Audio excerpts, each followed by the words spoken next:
always take 3 warm-ups. Once I make one, if I ever make one, then I start counting. The most you've ever got in a row? 117. Wow. Usually above 90%. And This one already. Could be a little more difficult today since I'm talking to somebody, but this isn't for the NBA championship, so I don't mind. I've been told you're the best free throw shooter on the team. There's been times I have been. And you know what the problem with? That's bad news, by the way. Do you enjoy it? I do. Okay. I used to have a manager that kept track. He keeps track of the 100.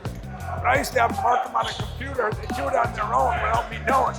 I mean, I had years where I shot 5,000. Wow. Does any of this play into that 1972 regional game? All of it. Really?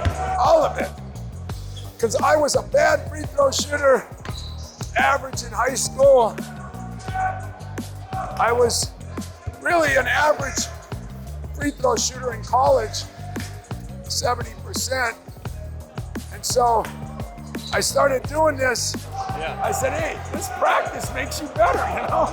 I started realizing, wow. You know? So maybe what I preach I should do myself, or I should have done 50 years ago. So tell about this article that you would always carry. Well, it was when I missed it. I used to carry it in my wallet. And when my player Antonio Smith missed it 18 years ago or whenever it was, he felt awful. So I gave him the article, let him know there was somebody else that went through the same thing. And I turned out okay. So maybe he can turn out okay. Usually in the 6 minutes, I can get 100 up. Because I'm talking to you, I probably, by a dumbass reporter. Yeah, there you go. God, I like the sound of that.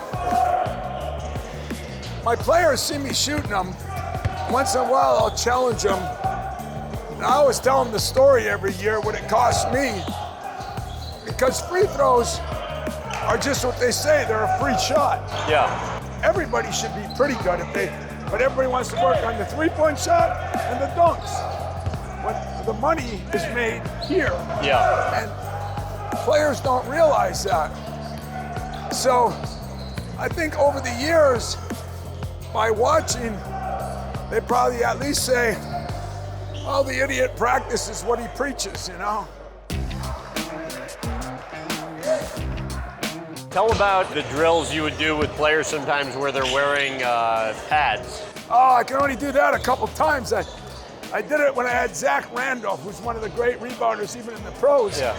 We're 16-1, lost at Ohio State. And we lost the rebound, and one of my players grabbed him and said, hey, we don't do that here. He was a freshman, my kid Andre Hudson, a senior.